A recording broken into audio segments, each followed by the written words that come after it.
Hello, my name is Mr. Westpatal. I am starting my 13th year of teaching.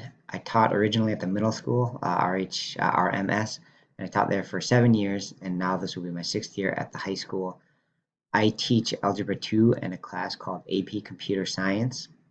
In addition to that, I coach the boys soccer team. I've done that for 12 years. In the last couple of years, I've been advising the D&D club at our school.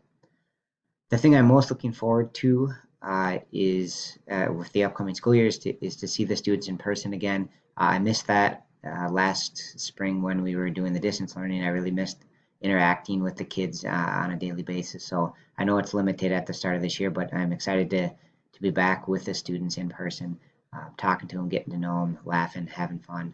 Uh, I'm excited for that at the start of this school year. One other quick thing about myself, I thought I would share instead of just some regular facts.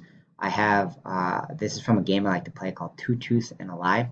So it's three statements about myself, one of which is not true. So you can read the statements up there on the screen, and then you have to try and guess which one is the lie, one, two, or three. So again, two are true and one is a lie.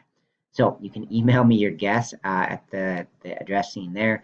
And this is a game we'll also likely play in class, so you'll get a chance to share yours if you want to start coming up with some truths and some lies. I'm excited to learn yours also when school starts. All right, that's it. I'm looking forward to a great year.